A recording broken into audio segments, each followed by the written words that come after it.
So this is the part of kind of like I was mentioning, this is going to be like a lot of practical information from a lot of years, not only playing, coaching, developing at different universities, etc. So if I'm you guys, man, I was trying to soak in as much information from this as possible. And so literally what I'm going to do, as you see, we got players, we got coaches, etc. So the first thing I want to do is I want to start off with Dylan, who's at the end. And I just want Dylan to tell us a little bit about yourself, your name, where you're from, and just a little bit about your background. And then what we'll do is we'll popcorn it on this way just to get it started. And then I'll pop up some questions from there. But we'll go ahead and get it started with you, Dylan. Tell us a little bit about who you are. Well, everybody, my name is Dylan Botts. I play football here at Rice Force. I play as a tackle. I'm majoring in sport management. From Houston area. I lived all around Spring, Klein, Alden, but I graduated from Bridgeland in Cypress. Single parent household. So, you know, some of y'all may know how that goes, of course. But yeah, I mean, my free time, I like to golf. Passionate about sports, basketball, football especially. I love chilling with my teammates and family, especially really family oriented. And yeah, so. Because we make already, like I said, Devon Robb, Senior Associate AD for Competitive Excellence. Like I said, played football. I was on the better side than Dylan. Played O tackle, you know. So, but played at UVA, interned at the national office in Indianapolis, then went to Northwestern, worked in academic advising for about 5 years. Went to Loyola Chicago, the home of Sister James, for about a year and a half, and then went to the Big Ten Conference where I was working in football campaign, basketball tournaments, and golf championships for about 4 years, for going to Towson, Maryland for 3, doing facilities that have been operations, and now I've been here for about 3 years. You know, so I get to bless to work with some amazing people like Dylan. I get to know working sports as well as also serving folks, and I'm excited to have you all here today. My name is Eric Rollins, a native Houstonian. I went to Casimir High School, played my college ball at Texas A&M University. Started off as a graduate assistant coach there. I was blessed with opportunity to coach in the NFL for 9 years for the Seattle Seahawks. Currently now work in medical sales. Also started my own evaluation company called ESE. Married and have 6 kids. My oldest son played at Air Force, also at Alcorn State. Oldest daughter was she played volleyball at Minnesota, Penn State. And then I have 2 younger sons, one who's now just finished his freshman year at Houston Christian, quarterback engineer there. And now I have one as a senior in high school at Grand Oaks. I'll be looking forward to sharing what you got today. So first of the season, who you cheering for? First game of the season, who you cheering for? So just so you all know, we played Houston Christian our first game of the season. Go get him, Dylan. Yeah, good morning, good afternoon, wherever we are. Pleasure to meet everyone. My name is Terrence Bean. I too went to Cashmere Senior High School. This was my teammate and best friend from high school. We both just happen to be here today. So we have a long history of playing and friendship on and off the field, as someone mentioned, on and off the court, all that type of stuff. I am married. I have 4 children. All 4 of my children have gone through athletics. We've gone through recruiting process together, and they all are in college. My oldest son played football at Kansas. My oldest daughter played at Northwestern State, which is my university as well, where I ran track and field. My youngest son played his first 3 years at Baylor and then transferred and played his last year at Alabama State. And then my youngest daughter played volleyball, but decided not to pursue volleyball in college because she wanted to become a vet. So she went to LSU vet school. So she's in LSU, but she does play on the club team. So she plays club volleyball for LSU. So we've been down this recruiting path, and so I've done it so much, and I went through it myself, and I have an interest for it. So when people ask, or when I'm around other athletes, I talk to their families about the recruiting process and just things to be successful if you're trying to go to college. So the thing that I heard already today I find that's a big positive is that you guys are sophomores. You're already trying to get this information, because most of the time when someone has a conversation with me, they're seniors and like the clock is too accelerated. So I'm happy to be here to speak for you today. Appreciate you guys, man. Thank you. So going back to Dylan, right? Dylan, you had a unique journey. You didn't just come to Rice out of high school, right? he talked to them about how your recruiting journey was coming out as a high schooler, having to go that first route, then pivoting to this route. So I transferred to Rice from a Division III school, so I can just kind of start it off from my junior year. So junior year, with 4 rounds of the playoffs, I started all season. So going into my senior year, I had 3 FCS offers. Unfortunately, though, my senior year, I only ended up playing 3 games. I had back injury where I wasn't sure I was looking to play football again. So, I was kind of out the mix of football. I wasn't sure if I was going to play at college. But, once I was cleared to, once I started, kind of getting back on Twitter, talking to coaches, I only was able to get, some Division III offers. So, I ended up recruited to UMass, the University of Maryland at Baylor. I spent 2 seasons there. I was freshman All-American, All-Conference, All-American, all those things. So I ended up getting in the portal and was blessed to garner 30 Division I offers and ended up choosing this great school as well. He said 30, please 30 Division I offers, right? So just to show you, like, there's there's different paths you could take to get to where you want to go, right? Obviously, tell us a little bit more about the mindset you had to go through. Like, you knew you was talented, like you were a dog. Like, I'm pretty sure you all think you're dogs. Like, how did that, like, not being considered even for a scholarship, knowing you're a dog, getting overlooked consistently and over time and time, like, how did that change your mindset, or where did it ultimately turn you into to kind of get over that adversity and challenge? I would say now it's changed my mindset.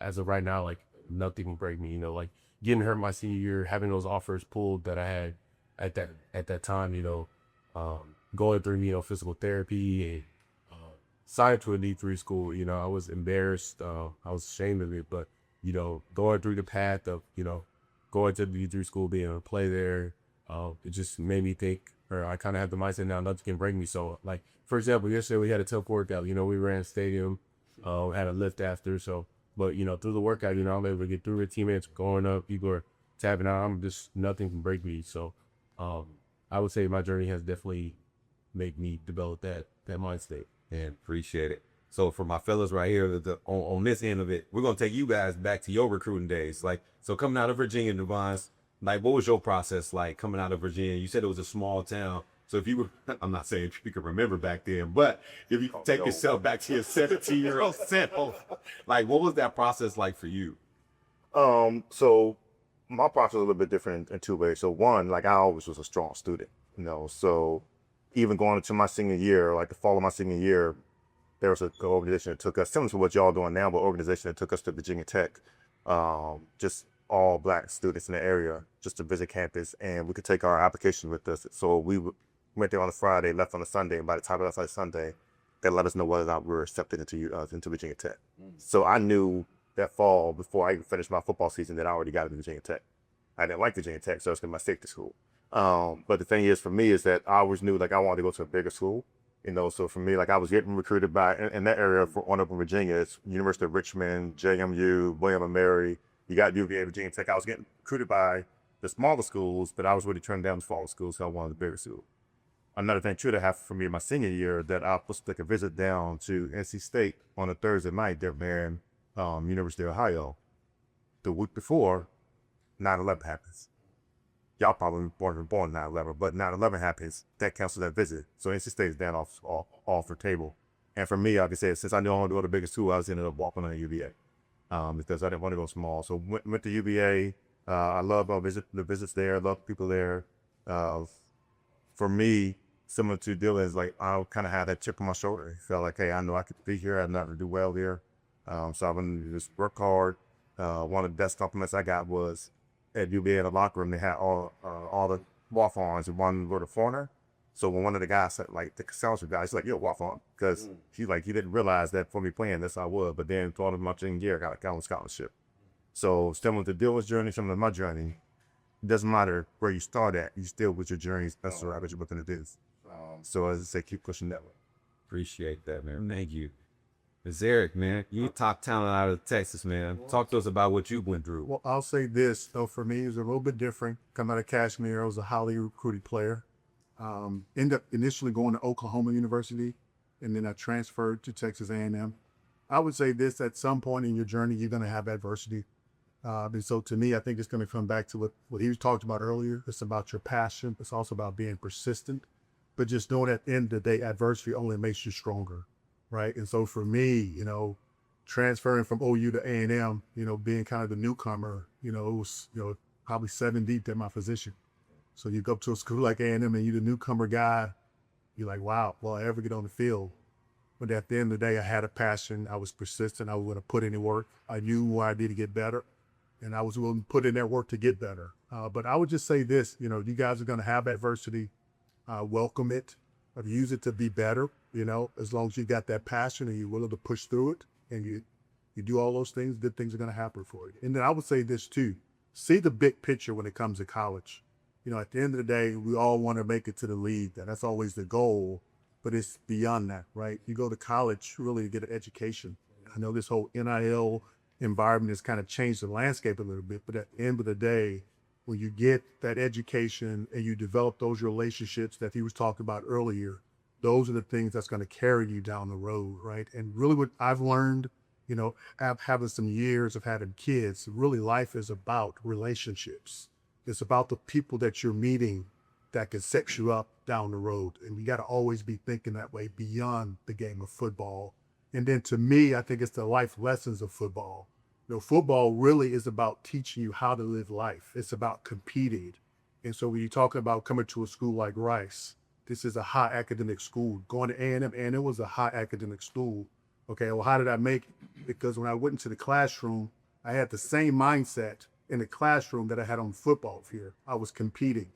I had all these top student athletes, all these top students who probably were not athletes, who probably had these high GPAs, high SAT scores. Mine probably wasn't as high, but when I was in that classroom, I was competing with them. See, life is about competition. And so that's what the game of football teaches you is about. Yeah. T, take us back, Kashmir days, young T. I'll tell you what, my situation was way different. I was not how to recruit like my buddy.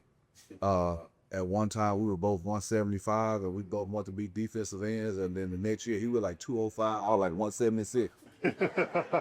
And so we were supposed to be on both ends, the tough end and the rough end, and it didn't work out that way. So I was primarily a basketball player. I could jump, I was athletic, but I didn't have like the fundamental skills that I needed. I wasn't just being taught the fundamentals there. I didn't have access, AAU and all that wasn't back then. So my coach, he asked me to compete in district track meet my senior year. And I was like, we going to Pizza Inn, cross street from Del Mar and Buffet? He's like, yeah. I was like, cool, I'm in. So I went, I did the high jump. I didn't know what I was doing, but I ended up winning. And then the next week, it was regionals. I ended up going, and I ended up winning. I had no idea what I was doing, but I was winning the meets. I did 2 track meets. The next week, and you all will know this in the next couple of years, state track is also the same weekend it was as prom. So I wasn't trying to miss my prom, so I was like deuces, because I wasn't a track guy, right? So fast forward, I got a call from a coach that was recruiting me in basketball. I had gotten in some trouble my senior year, and so that caused some issues with how my basketball recruiting was going. And I had an injury and all that, so things weren't in my favor. But long story short, I got an opportunity to go to a school for track and field. Recruitment was different because I didn't know what recruitment was. A man came, called my grandma and said, can I come bring him to Louisiana and show him our school? And if we like him, we'll bring him, we'll take care of her. And she was like, yeah, because she knew I needed education. I went up there. Coach just wanted to see me play basketball. I was taking off and dunking on people and all that, and they were like, okay, we're going to give him an opportunity. So I started learning track and field in college, and over the 4 years in college I was there, I won 4 conference championships, including my freshman year. I was runner-up 3 times. I was a 3-time All-American, and in 1996 I went to try out for the Olympics when it was here in Atlanta. And I made the finals, but I didn't make the team. But in that short 4-year period of time of college, I was revolutionized, and I opened my eyes and started doing things differently and getting better opportunities and the ability to elevate that I didn't know I had. I wasn't as serious in high school as from an education standpoint. I was smart, but I wasn't committed. I wanted to be more cool than smart. And so I was also not dedicated in the weight room because my buddies already lifting and strong, and I was too embarrassed to put them 125 on each side, or two, and someone like him that we really good friends could encourage me, yo, like, nah, I'm here, let's go. You gonna do this because you got to start here to get here, right? And so it was embarrassing, but I had to start trying to learn how to do the work. And then when I got to college, I started eating it. When I got to college, I started leading it. When I got to college, I started realizing that I could be successful if I get an education, what could happen. And when I got that first taste of my conference championship, the dog came loose. And at that point, it was nobody that was going to be able to beat me. And the last thing I'll say, and sometimes we all have a moment, and this was my moment. So I was actually at a big track meet, and I was sitting amongst a group of guys, North Carolina, Nebraska, Tennessee, whatever, all these guys, Arkansas, we all got our uniforms on. So I go to Northwestern State University. It's not well known. It's just a medium-sized school, but it's a D1 school, but it's smaller. And so we're all sitting around talking. At this point, I'm just as good as these other guys. And we're talking, and some guy walked up, and as I'm talking, he walked up, and he got real close, and he looked at the emblem on my uniform, and he was like, "What is that?" Whew, boy, set a fire off in me. And I went and I won that event, and ever since then, my passion was to go and to dominate. And I say that because I want you to know it doesn't matter where you are, what school you go to, you bloom where you're planted.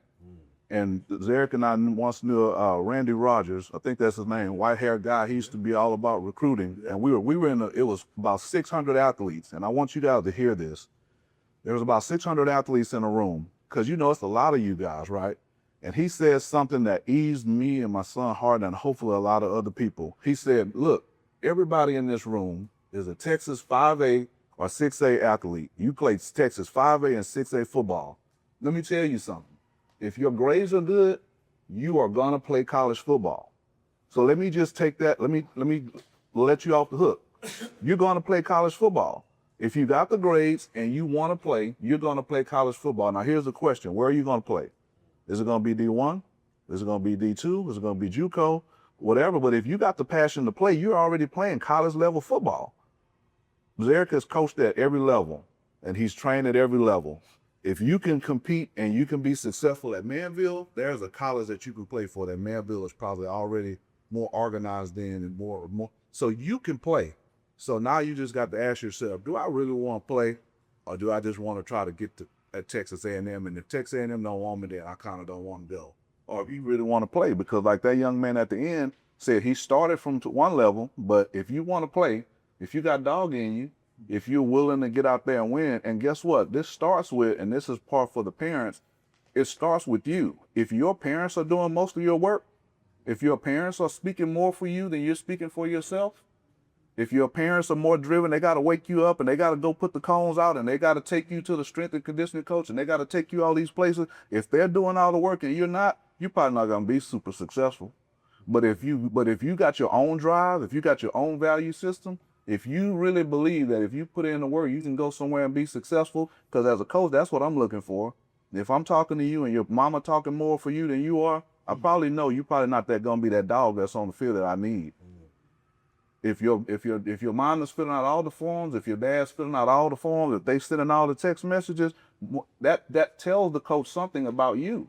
They need a field, a court, a track full of dogs, whatever type of way that is. But they need leaders. They need self-driven people. They need people they know they can fight with all the way through the fourth quarter, or through the whatever, right?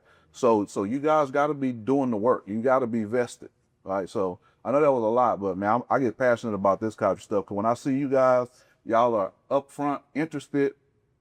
You know, like that's where it starts. So you gotta take this information. You gotta run with it.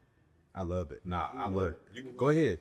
And one man on to that, because it's a perfect thing. Parents, yes, let your boys be man. All right. Yeah. There's a lot of parents out there that will call me, will call coaches. There's even parents who got kids their kids are working. They will call their bosses about their kids. Let your kids be adults.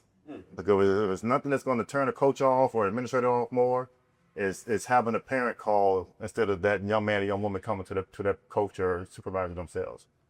So I would highly encourage you if you have a son, daughter, niece, nephew, godson, godmother, whoever, they come to you about an issue, coach them up on how to address that issue, and tell them to go talk to the coach or go talk to the administrator, or go talk to their boss. That's huge. That's huge. And you got that's a perfect segue, because when you guys start talking about like your parents and stuff like that, I know for me, like my step-pops, I call him my pops because he raised me. My stepfather, I remember he initially, because we talked about multi-sport athletes, I wanted to play basketball. I was a basketball guy. I wanted to be the next Tracy McGrady. My pops like, look, you're 6'3", you play the post, you ain't got no jumper, all you do is get rebounds. Your future in the NBA, very slim. I don't think you're going to make it. He said, but you can take everything you do on that basketball court and go apply it to football, and you could be a monster. You 6'3" already, you 185 as a sophomore, you only going to get bigger. And ever since he said that, that's when I'm telling you, my recruitment just skyrocketed. I literally translated everything. But it took my parent and me, like my pops, to have like this mutual relationship of how he can support me, but also what I need to do on my end. So I want to ask you guys, especially I'm going to start with you, Dylan, like how did you work that support system with your parent? Like, okay, what do you do? What can you do? All right, then what can we do as far as like that relationship? Like how did they help support you? But also, what did you tell your parents of how they can, support you, or how do you work that relationship? Well, the first thing I would say is I come from a Christian-based family, so first thing I would tell my mom is, of course, pray for me, cover me as I go to camps, as I go to practice, and how we kind of worked it out. I mean, I guess I would say in high school, of course, like talking to coaches, like being on Twitter, just posting things, active on that. I mean, I kind of handled those things, but when it came to, of course, getting to the camps, get into workouts every day, get into school, around until I was able to drive. Then my mom was helping me big on that. And so she also helped me, figure out what to say to coaches, figure out what to, how to market myself, just things like that. She was a part of why I am here now. So. Like that. And then Devon, from your experience, obviously you've been getting calls from parents, as things of that nature, talk about that end, and also from your perspective, like when you were going through the ranks, how did you help that relationship with your parents as you were going on this recruiting journey? So I think for me, like I said, I was raised with my dad, single parent home. So one of the things that I appreciate my dad for now that I didn't like back then is my dad said it was more important for him to be my dad than my friend. So he was hard on me. Like I used to call him the ward because my dad did not play. My dad was like my friends knew when they said, "Oh, dad." So for me, I couldn't wait to get out of Virginia. I couldn't wait to get out of Virginia and go. But the thing is, I got married about a year ago. And the person who was my best man was appreciative because I was that appreciative of what he's done for me. And he's always been there, always in my corner. Like my dad would at 5 a.m. in the morning, go to work. Still, he never missed a football game, never missed a basketball game. Like he was always there. Ken's about the growth. But your growth really came about the growth. My growth really came, especially when I left UVA and I had to get away. I call going to Chicago. I lived in Chicago for 11 years. That's kind of like my wilderness. Definitely had to get away from everybody in Virginia and really had to learn who Devon was. And for me, similar to Dylan, like my faith is huge for me. There was a lot of folks in my church in Chicago that really helped me grow and learn how to really be a man, how to be a good husband, how to be a now, and how to get my going there. And even now, like one of my biggest supporters now, like my wife, right? My wife is amazing. My wife is a tenured professor. And as we all don't know, when it comes to black professors, there's only about 5% of black professors across the country that are tenured. She's a doctor, she's associate dean, and so she pushes, right? And I think that's the other thing too. Like you want somebody who, especially when it comes to that spouse, somebody who's gonna make you better, not somebody who's gonna just be okay with you just being. For me, it's definitely been my prayers and my. For me, it's definitely down. That's really helped me. And my dad, he's always been just that constant rock that I can always rely on. So if the bottom fell out and I became homeless, I would never be homeless. God knows I always go back to my dad's place. Love it, man. Thank you for Zarek. Go ahead. I think for me, so I just got to talk growing up because every family dynamic is going to be different. So my mom passed when I was 5 years old. So raised by my dad, my older sisters raised me, but I had older brothers who played football. And so that was kind of my network of, who helped me in terms of the process. And I would say for the parents, it's a fine line. I mean, I think you got to let your kids kind of figure it out. They definitely have to have the motivation, but you also got to know when you got to step in and help. Because they're still kids, right? And so I even go back to when I was being recruited. I was recruited by everybody. So you had, Jimmy Johnson, all these guys coming at you, recruiting you, all these Miami, Alabama, A&M, and these grown people are telling you what you want to hear. Well, how do you, as a 17-year-old kid, how are you able to really decipher what's really true? And so I think that's where the parents come in and you say, you just kind of let your kids kind of figure it out a little bit, but you're paying attention to all of it. Because I think obviously our experience, the life that we live, I think part of that, you got to know when to use that to help your children. I think that's so important. I think for me, as a parent of athletes, I've always tried to let them figure it out. I always wanted them to have that self-motivation to want to play the game, because at the end of the day, if you're going to be good at something, you got to have that internal drive. If you don't have that, you're not going to make it. But then at the same time, when I need to offer guidance, I know when and where. And then I think also just, I'll say this because I had a daughter who played volleyball, and you talking about that was tough. Just the emotions that goes along with that. You're talking about playing college volleyball is a Big Ten. I had to help her manage moments all the time to where she wasn't having a proper perspective, and I had to kind of bring her back down and say, no, this is how you should be looking at this. And so I think as a parent, I think that's part of our job, helping our kids manage moments that sometimes they don't have enough life experience to be able to do that. And so I think it's that fine line there. So. Yeah, no, that's excellent. That's excellent. It's great. A lot of great information and advice coming out of here. For me, for the recruiting for myself, that's easy and quick. I didn't have any help. I lived with my grandmother. I had a mother and I had a father, but they weren't a part of that process. They weren't a part of my games and all that. So if you got a parents that literally every time you look up at your games and your practices and your whatever, they're there, like cherish that, because it might seem normal to you, but it's not normal for us. Almost all the people I knew grew up and were raised by a grandparent or maybe one parent. Now, I don't know too many two-parent households. So if you got a one-parent or two-parent, if you live in a Manvel and you get busy doing what you're doing, you got some support. First of all, don't take that for granted, because I didn't have any support in recruiting. So by the grace of God, I found my way into a college and I was able to be successful, but not because someone knew how to set me up for success. My grandmother was just praying. My grandmother just had, she just had a desire for me to do well, and I think God worked it all out. Going into recruiting with my kids, first and foremost, our mantra was, what God has for you is for you. I taught each one of my kids that, because no matter how we navigate this thing, no matter what a coach or a person does or try to do or move you from one position or whatever, even if somebody thinks they're trying to do something against you, if you live your life the way we do by faith, and that wherever you go and wherever you end up, the pathway you take is going to be the one that God wanted for you, right? So that let all the pressure out of the room for us. What God has for you is for you. If you're doing the right thing, you're planting the right seeds, you got the right intentions, keep moving forward, and you're going to end up where you're supposed to be, right? But for me, we set guardrails and we had a plan about things. So going back to what Zarek said, as a parent, you got to be involved but not involving. You gotta guard that. So when we were looking at colleges, recruiting, we weren't looking at colleges. We were looking at the process. Parents, number one thing in all this, number one thing for me, know your kid, know your athlete, know your son and what they are, what it takes, how they operate, because you want to put them in a place to succeed. That place may not be A&M or whatever, or Texas or Rice or wherever. Find the place that's right for your kid, because nobody knows them like you. So we set guardrails. We came up with a list of criteria of how we're going to pick the school. That list of criteria didn't start with athletics. Fit was the first thing was on our list. Do you fit? Do you fit this environment? Do you fit this campus? Do you fit this program? Fit was first and foremost for us. Academic support, because I knew my sons needed academic support, and I wanted to make sure there was a place for great academic support.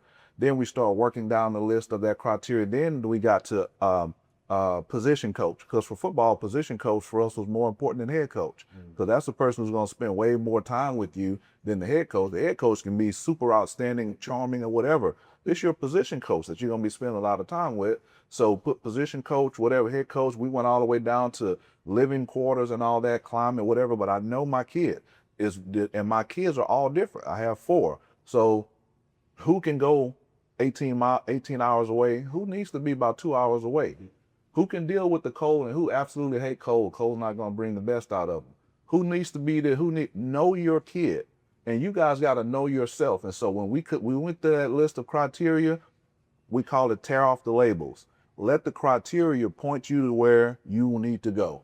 Don't get stuck on a name. Don't get stuck on a place. So we got multiple lists, fill out with all the same criteria and all the same weight. And once we get down to the bottom of it, whatever that weight says, and once we put them all side by side, the one with the biggest number, the best weight is where you should go. And if that's Stephen F. Austin, or if it's Rice, or if it's, Houston Christian, that's where you should go based on your criteria. The other thing we came up with is a list of questions. What questions do we want to ask when coaches come sit in your living room or when you go to a campus visit and meet? You got to be prepared. And you should be answering the questions. Yeah, y'all develop the questions together, but you should be asking them. Hey, coach, you're being recruited as a wide receiver. Coach, do you see me as an X, a Y, or a Z? Coach, who are you already recruiting at this position? What scheme do you run here? First of all, when you ask that question, I already kind of know what scheme they run, so you can talk about scheme with them. You got to stand out because you guys know how many athletes it is out there. You guys know how many people it is just at Manvel. And my kids are at Summer Creek. We're at Summer Creek, so we got out where I am, we got North Shore, City King, Summer Creek, Atascocita within a 10-mile radius of my home. And a lot of those kids that are playing ball right now, I helped to coach them in football and track, like growing up, or at least I know them because they were all just community kids. But you know how many athletes it is out there, right? Does that intimidate you or does that drive you? Does it say, I don't care where they are, they're not better than me because I'm putting in the work, I'm doing this, I'm doing that, right? So you got to have the attitude and the mindset going into recruitment. When you look them straight in the eye, give them a firm handshake. I know you probably heard that a million times. It matters. I was talking to a young man about 3 weeks ago, and he was I was standing over here, and he's looking over there while he's talking to me. And I could tell he didn't have that umph inside of him because I was a little bit intimidating to him. I want to see a young man shake my hand, look me right in the eyes, and talk to me with confidence because I can assume that's what I'm going to see on the field, right? I'm going to see on the court or on the track. So just make sure going through recruiting, you present yourself the way you want the coaches and the administration and staff to see you. And again, parents, you're helping with the guardrails, you're helping with the questions and the navigation. You got the antennas up in the back. You measuring spirit, you're measuring you're measuring people because people are going to tell your kids what they want to hear, and you're trying to decipher through what's real and what's memorized, right? So we're not saying parents don't have an important part and you're not highly engaged. We're just saying that the people want to hear from your kids, but they're still kids, and they still need your guidance and support. Perfect. One of the biggest things, because we all know, like, statistic-wise, 7% of you guys, right, or 7% of athletes, high school athletes, get to college. Out of that 7%, 1% gets to the pros. But the one number that we tend to forget or not talk about as much is that 100% of all athletes has to retire at some point in time. Whether you play one down in NFL, no down in NFL, 10 years, 15 years, everybody has to retire at some point in time. So while you have this time, how are you maximizing it? And so I want to ask Dylan, even though you're not in that space yet, you still got years, or year, whatever, here at Rice. And obviously you have aspirations to get into the NFL. What is your planning of, okay, if I do get to the NFL, great, and I spend 5, 10, 15 years there, but what does that look like after? Like, have you started planning that now? And if you have, what does that look like for like beyond sport? Like, how are you prepping for it now? I would say first thing, like being at Rice has helped me look like past just play in the league. So before I got to Rice, I was just taking classes, just doing my advisor told me, of course, just kind of going through the muscles of college. But once I got here, my major sport manager, for example. So I've done 2 internships that I've gotten. I got here last spring. I done one Sky Spring with NRG, and I'm doing one this summer with a company called Learfield. So I just know that having that professional career development is important because, the league isn't guaranteed. So my kind of thing right now is, if I get to play in the league, cool, of course. And then I have my degree to fall back on. I have experience in the field I want to get into. And if I don't end up, going to a league, I already have my career that what I want to do with, development, internships, the connections, that I have for it. So Appreciate it. And then Devon, like, what was your transition like afterwards? I know you touched on it a little bit about there, but after you got done with Virginia, what was your transition like into life beyond sport? Yeah. So for me, one of the things that helped me out a lot was Mike London. He's currently the head football coach at William & Mary. And when I was at UVA, Coach London was a D-line coach. Then he left to come here actually, and he was the D-line coach for the Texans. Then he came back to UVA as the D coordinator. So when I was done, I played O-line, but Coach London was the guy that I trusted the most because he was just real. And like they talk about the position coaches and things like that. Coach London was one of those guys I really go quick confide in. So I talked to him like, hey, Coach, thinking about trying out for the league, just don't know what I want to do. We were on the phone for 30 minutes to an hour. At the end of the conversation, he said something that really stuck out to me to this day. He said, Devon, I've seen a lot of guys that were better than you that didn't make it. I've seen a lot of guys that were worse than you that did make it. It all depends on what the team was looking for and what they needed at that time. So I still tried out and did our pro day, but I also applied for an NCAA internship. So I knew going to our pro day that I had the NCAA internship. So I did that. And one of the things I encourage you to do is T. So one of the things T said, when it came to track, he said, no, he was open to try, so he did track. That's about having that growth mindset. You got to have that growth mindset. Be open to trying things that you never tried before. For me, I knew what I didn't want to do, but also that I knew what I loved doing, but there are also some things in between, like, no, I'll be open to this. So for me, it was all about, hey, at the time, from going from UVA to the NCAA, at the time, the collective bargaining agreement is not what it is now. I think coming out now, you're going to make at least 50, 60, 70K just by signing as free agent for the team, something like that. At the time, it wasn't anything like that. So if I was living in today's age, I probably would have still started off in the NFL, but since I didn't do that, I went to the NCAA because that's a guaranteed thing. And then I just kept on trying different things. Hey, how can I expand my portfolio? How can I expand my career? Trying new things. So when I interviewed for the job at the Big Ten, the lady set me down in the room, and she said something that kind of hit my pride, but she was right? She said, Devon, you're not in this room because of your resume. She said, your resume doesn't qualify you for the position. And at the time, I was like, man, I'm just a charity interview, something like that. But what it came down to is that one is she and I knew each other because we both finished professional development organization for about 3 or 4 years, right? And then from us being at professional development organization, she got me volunteering with the Big Ten. So I was volunteering for the football championship game, for the basketball tournament. So she said, you're in this room for 2 reasons. 1, we know your work ethic, because it's on the work hard as volunteer. And 2, I know the type of man you are and your integrity. So the things that got me in that interview room was my work ethic and my integrity. The things that got me that job was my work ethic and my integrity. So those are things I would say you too, is don't always feel as if you don't measure up on papers, you can't get that job. Because I tell anybody, as long as you're a good person, you're a strong, a hard worker, and you learn really easily, I can train you out. That's not that many jobs out there that you really got to know. Sound to me, a doctor or a pilot. Yeah, if you're flying a plane, you know how to fly that plane. But when it comes to doing things working in college athletics, what we do in college athletics isn't rocket science. We just look for good people, hard workers. And then, well, before you start there, because Zaire, you have a unique experience because you were at Texas A&M, student athlete development, and you were in the NFL where people strive to become to, and you see people that were at the quote unquote end goal have to transition. And so, like, as you're answering, can you talk about all those sides? Yeah, no, it's interesting. I mean, because I worked at player development. I went after coaching in the NFL. I went back to Texas A&M. I worked for player development. So I worked with all the student athletes, and my primary job was helping student athletes transition into Texas A&M successfully. But beyond that, helping them transition out into the real world. And so I'll tell you my first day on the job because I think it's an interesting story. So first day on the job, and there's a sophomore young lady. She comes into my office. And so I'm just talking to her about what she wanted to do. Super smart, had a 3.8 GPA in marketing, but really good softball, but they were doing professional softball. And so I said, so what do you want to do when you graduate? Okay. And she looks at me and she just says, the only thing I'm going to do is to play softball. And she's getting ready to graduate in 3 months from Texas A&M. And I'm like, wow. And I could show her how surprised I was, but I'm like, she's a senior, has a 3.8. Great softball player, great student, but all she could see was softball. And I'm thinking to myself, how did she get this far? And all she could think is she could play was just play softball. So my job was to get her to see beyond softball and to let her see that all these skills that she had learned over the years by playing softball and being good in academics, how they translate to real world.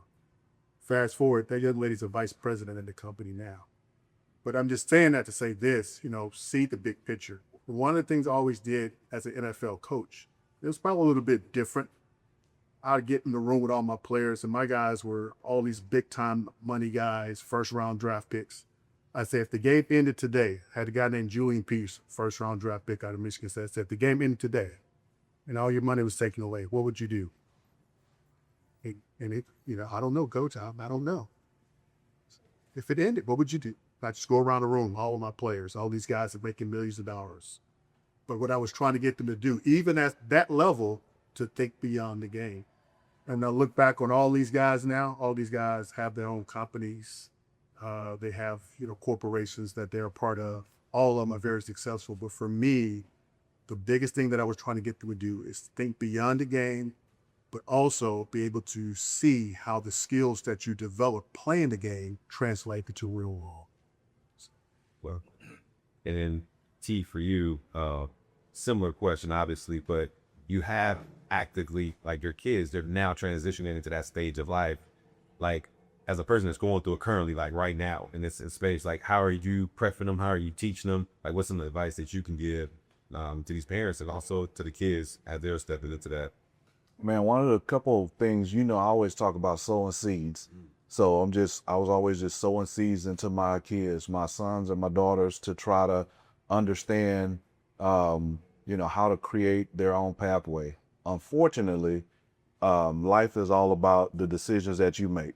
So parents, you can raise your kids, you can put them in the best scenarios, the best whatever, the best schools, whatever. But at the end of the day, it comes down to the decisions they make. So it's all about the decisions you make. So that's the sort of the antsy part about being a parent, because man, your parents love you a lot. Like they really want you to sit. Please remember this. Nobody else in your life is going to want you to succeed and maybe be even better than them with nothing in return other than your parents. You got to remember that, because at some point you're going to be thinking, man, my parents hating on me. They think other advice that you're getting from other people or your peers or whatever. No one in this world is going to want you to have ultimate success like your parents. You always got to remember that. Even if it feels what they're doing is tough and feel like, Mom, you doing too much or whatever, man, they love you unequivocally, right? They want to see you do the most, do the best. But for my kids, it was all about building their own value system. Because at the end of the day, and I wish I'd have did this even much earlier with them, at some point, I realized my kids are going to go and be without me. They're going to represent me without me. So whatever your name is, whatever your last name is, that name just doesn't belong to you. It's not just yours. It belongs to your family. So when you go put the football uniform on and you James Smith, yeah, you James, but you represent all the Smiths. So don't go to college to be a clown. Don't go to college and fumble the bag. Don't go to college and misrepresent your whole family's name, because all of a sudden when you step outside of the structure of your home with your mom and dad, you just like went haywire. So that's what I wanted to do with my kids. I'm like, you know what? Some of the things they're doing because mom and dad say don't do this, or because mom and dad say do it. We had to work on value system where they did it or didn't do it because of what they believed in or what they thought. So we needed to develop their own value system. So when they're on those campuses, integrity is who you are when no one else is watching. So what do you do when your mom and dad are in around and somebody want to do this thing or go this place or take this stuff or whatever, right? So you got to be developing your own value system and doing things because of what you believe. And if you're not sure, have these conversations with your parents right now. Parents, have these conversations with your kids. Let them know why you don't want them to do that. Let them know why you want them to do this thing. Let them know what it means, and they have a conversation about it. So that's one of the most important things.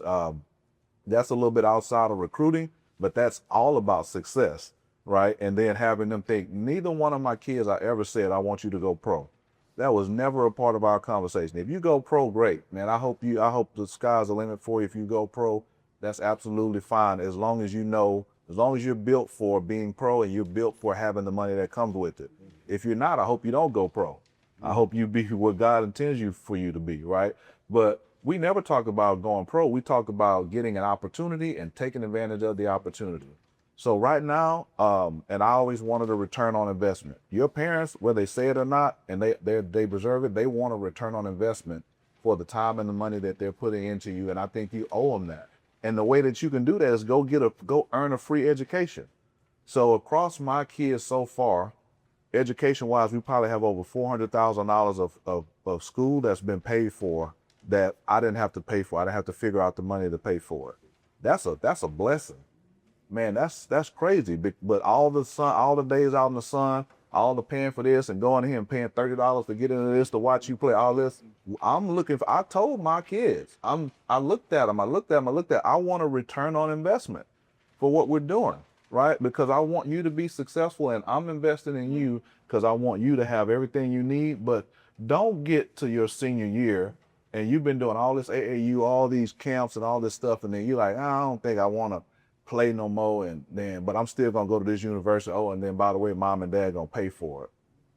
Go earn it. Even if you feeling a little tired or a little burnt out, guess what? You can either work at football and pay your way through school, or you can work at Chick-fil-A, or you can work at Domino. Why not still continue to work at football, even if you don't want to go pro and it's getting a little it's getting a little tougher on you because maybe you just ain't in love with it? Go make it your job and go earn your way through and make sure your parents don't have to pay for you to go to school. So that's the only thing that I wanted to share outside. I mean, they already covered the most important parts, but man, please, and I believe you all gonna have opportunity to go play. Please don't go through all this to go play and then show up on somebody's campus and act a fool.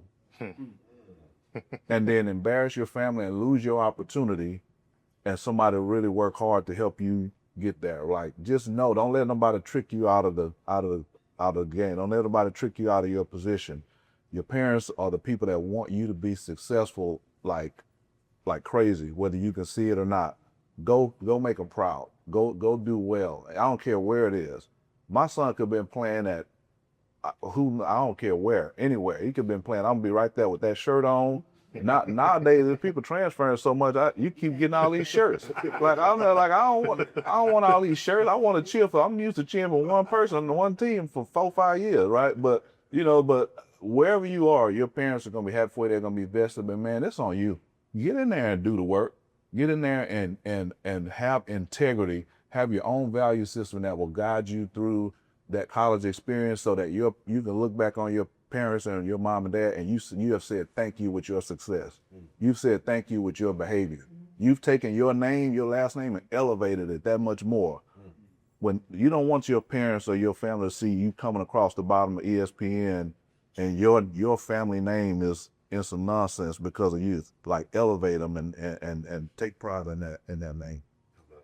And real quick too, one thing to add to what T said. T mentioned earlier is all when the guy talked about getting good grades, right? When you get good grades, you pretty much can go to any school. I have to tell you right now, if you really want to set yourself up, one of the best scholarships you can get is an academic scholarship. That's one of the best scholarships you get. Now great when y'all want to play football, but let's say if none of you, is there one of you in here to say, you know what, I don't know if football's for me, get the grades. Because especially as men of color, you getting good grades can take you to just about any school you want to go to. And I've seen it, I was a former academic advisor when I started off, but I've seen a lot of student athletes that came to a school and played that sport, and the only reason they kept playing that sport because that's the only way they can stay in that school and pay their way to college. But if you get the grades, you don't have to worry about continuing to play that sport. So make sure you get those grades. And how many of y'all like going to a theme park? Like riding roller coasters? Yeah. Pretty much all y'all, right? Any school you go to, if you don't take advantage of the relationships and the opportunities you got there, it's like going to a theme park and only riding 1 or 2 rides. You cheat yourself. So one of the things I love about Dylan, he's taking advantage of what we got off there advice. He's doing internships and things like that, right? There's plenty of times you can do an internship, and I've seen it about 90% of the time when it happens, you'll get offered a job going into the senior year, your last year. So that means you can do your senior year of college knowing you already got a job waiting for you when you graduate. And the thing I tell our student athletes is the same way you got multiple schools that come to you and say, hey, we want you to come here. Like Dylan had 30 offers when he was in the TP and the transfer portal. He could choose which one he didn't like to accept the first offer. You don't have to accept that job offer when that internship offers it to you. You can say, hey, thank you for the offer. I want to take some time to go back to school, continue on my fall semester, and I can get back to you. Most of the time they're going to say, sure, just let us know. So make sure you take advantage of the resources from professors to your academic advisors, to your teammates, to your friends, to the career services, to financial aid. Like even like here, we got a thing here called Rice Investment, where Rice Investment allows a lot of our students to come here for free. Mm-hmm. Speak on that. Don't even play a sport and they're coming here to Rice for free. What that thing right now was it? 80 G's to come here, 70, 80 G's, something like that. 7%. Oh yeah. You would have heard about that here soon. Yeah. So you're coming here. They got a lot of students that come here. I know a lot of folks look at Rice as being super expensive, which it is, but it's also affordable as well, especially when you got good grades and things like that. So I can harp on it enough. Take advantage of. You got the option to do well in the classroom right now. Do well in the classroom. Appreciate that. And then for the last couple minutes here, I want to open it up to some parents. If you guys have any questions for them before we transition, is there any questions from the parents that you would like to ask? Maybe 2-3 questions that they can go ahead and answer for you. Don't feel shy. Go ahead. You can speak. Can we get a video of him just talking to play to them like maybe every week or Yeah. once a week, something? You want to shout out your YouTube channel? Yeah, we need some. Just put you on. All of y'all, but Yeah, all y'all. Cause y'all sowing some great seeds. Thank you. that's something that's received that. Yeah, I've been encouraged just by seeing how tender they are. I've been somewhere in the body language is just, man, they have great body language. They seem like they're interested. In the fact that they're sophomores, I think we're at a good start because your recruiting process starts now. If you guys have already attempted or taken the ACT, SAT, you know, there's a online, you know, you can get a lot of stuff online, AI and all this stuff now, but there's a tracking. As a freshman, sophomore, junior, senior, you need to be tracking. What do I need to be doing? What should I have covered so far in my high school career in my recruiting? So have you, right now, you guys, if you're going into you guys going into the 11th or going into the 10th? So right now, yeah, you're still Going into the 10th, okay. So right now, yeah, you're still good. You need to start thinking about the standardized test. Pretty soon, you're going to need to start thinking about getting your NCAA Eligibility Center account set up, and just their steps that you start needing to know. Parents, you want to know these steps. You have the opportunity to pay someone a couple $1,000s to do this and does it, your kid recruited, not knocking anybody who does that type of service if that's what you want, but there's also a lot of stuff that you can know and learn on your own, and you guys can walk through it together as a family and just you know, get the process taken care of that way. But it's complicated, but it's worth it, you know. I'll see you to that point too, babe. I know like right now NIL is a huge. I'll take you to that point too. I know like right now NIL is a huge thing, like NIL and these, you know, and I know a lot of folks are big on these grab shares. And I know a lot of folks are big on these agencies. Because I can tell you where we are for them, not for just. Because I can tell you a lot of these agents are in it for them, not for just. A lot of these agents more through the start how much money they're gonna make. Right, a lot of these agents more to see how much money they're gonna make in the deal, whether or not it's the right piece on, whether or not it's the right thing. So I've seen a lot of students that have gotten the transfer and went to a school because an agent sent them there who wasn't necessarily a fit. And that's also a lot of young men now go to a school and tell you this. I will mention the guests that y'all being rising sophomores. Chances are, by the time you go to college, I would hope and pray that this transfer portal will be a little bit more restrictive than what it is now. Like right now, you can transfer to any school you want to every year. I will eventually guess in the next 2 to 3 years, it's probably going to be limited to either 1 or 2 opportunity guys. So if you are going to transfer, which is okay, make sure you're doing it for the right reasons. Then make sure you've transferred to that right school. Because it's a lot out there. A lot of people are gonna be in your ear. You gotta make sure that if you have that checklist or whatnot, make sure you're transferring to the school for because that's where you feel like you get a better option, whatever it may be. But don't transfer just for the money, because sometimes that money don't always bring on the other side. I got a statement. As a parent of a current college athlete, my oldest son, I wish this process, or I would have knew about a process like this, because they would have greatly helped me. By hearing Dylan's story right there, it just gives me confidence that for these young men right here to be set up for greater success and hearing you guys pour into them. So that's very encouraging, your story, in your journey. I mean, so this right here process, I wish I had this for my son 3 years ago. Yo, and don't get twisted. Dylan's dog on the field. Like y'all come to our game, you're gonna hear Dylan's name called out on the PA a lot. Preseason All-American right now. A lot. Dylan is not a slouch, so he quiet out here, but he ain't quiet on this team. So what do y'all think about the 5-year, the no red shirt or whatever that just came out? Especially if somebody's injured. What's y'all opinion on that?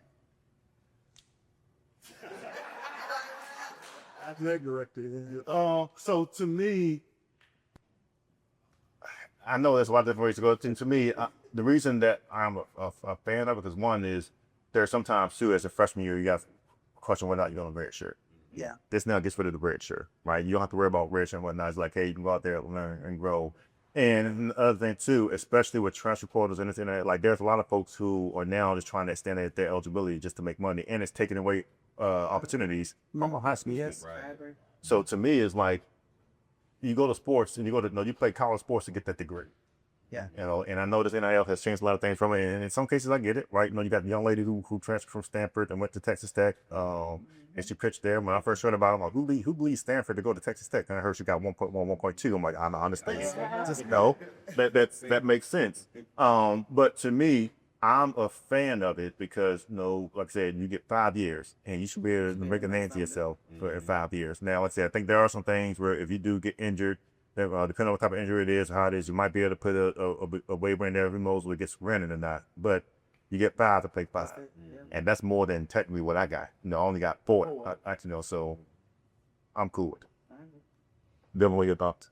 I'm gonna be honest. I'm kind of grateful for it. I mean, this is supposed to be my senior year, and now as it got passed, I have the opportunity to run it back again next season with the Owls. So I've never redshirted. So in my opinion, I think it's great. Also, as Mr. Rob was saying about just a lot of older guys, like when I was coming out of high school, the portal was big. So, it kind of took away opportunities for us. Like, I mean, I'm at an FBS school now, going into my senior year, I had 3 FCS offers. So, I mean, there was a lot of guys, 6'5" or 5'5", 6th, 7th year, even sometimes 8th year guys who were, still in college football. So, I think it's good because, it limits that and it brings more opportunities to you guys. But, so yeah. I'm just a cameraman. Go ahead. But Go ahead. with the red shirt, I was able to get my master's. So I was able to graduate with 3 in the first 3 years and then my red shirt. Because I was there for 5, I was in a master's. So Yeah. it can benefit you. That's my college teammate, y'all. Yeah, that is important too, to be able to get it. That should be the plan going in, is to try to go in and get a master's degree. Because you're going to have to be there for the summer, so you're going to be taking some summer classes, so it's very doable.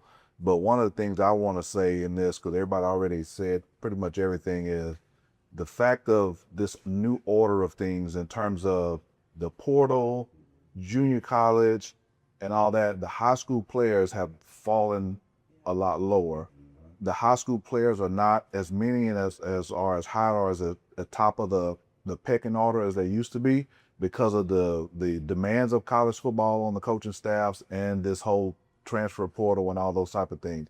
So I know some parents and athletes, they feel more antsy because you're not hearing from people as early as you used to. It's not as turned up, whatever. You got to know you're still going to be able to get opportunities, but the opportunities are coming in a different order. And I don't know enough about it to, tell you everything, but just know people are looking at portal, they're looking at JUCO, they're looking at athletes where it used to be 25 high school athletes. Now they're looking at like 8, right? Because they feel like I got to be competitive, I got to have these, whatever. So again, your pathway may look different, but again, remember, going back to what Randy Rogers said, I think it will still hold true.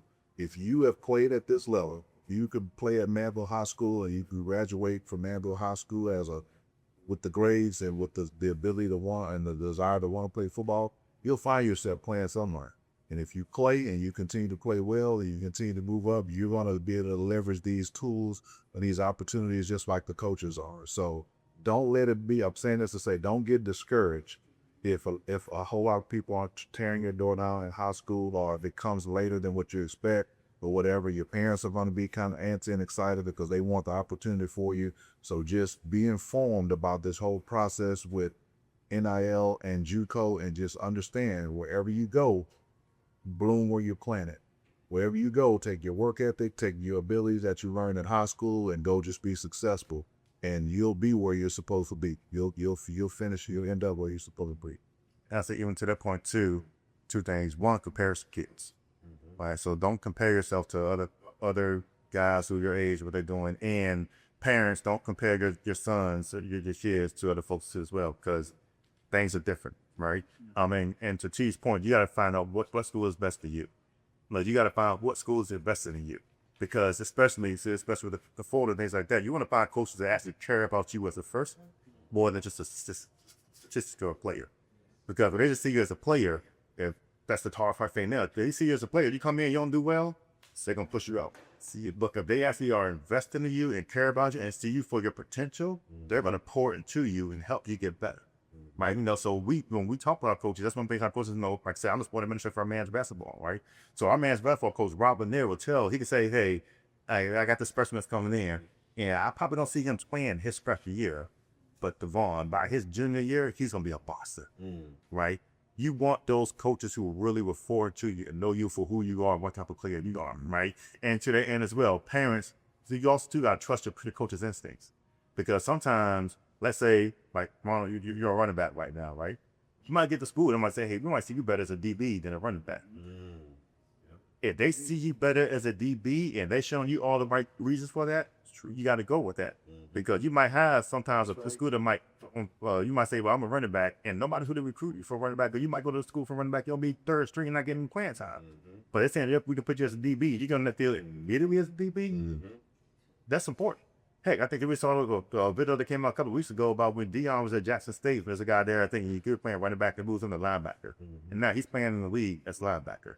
At UVA, we had Keith Miller. Keith Miller came at UVA as quarterback. They moved Keith from quarterback to tight end.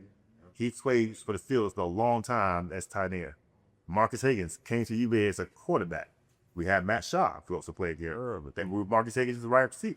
Marcus Higgins went on to play in the NFL as punt returner and wide receiver. Right? There's a lot of times where coaches might see it much better. Now I ain't gonna say every coach is right. But you also have to be able to be open to switching those positions so you can get on the field too.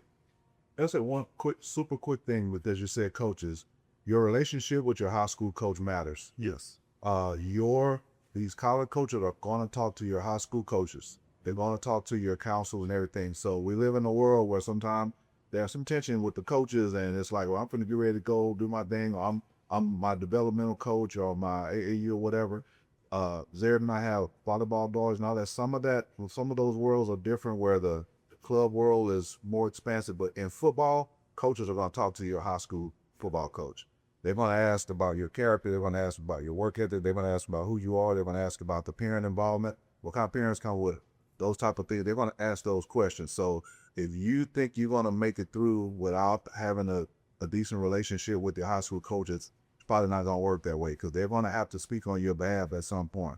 So whether you like it or not, if you don't have a good relationship with your position coach and your head coach at your high school, you got to make sure that's working, even from a professional standpoint, because people are going to inquire about you and they're going to ask you to coach, and they're going to walk by and ask your teachers. And my son's best friend had an opportunity at A&M, and unfortunately lost the opportunity because kept getting in trouble at school. He was doing what he needed to do on the field, kept getting in trouble at the school. Then the coaches reached out to him and said, hey, go ahead and up your commitment back there. And he had been committed to A&M for a while.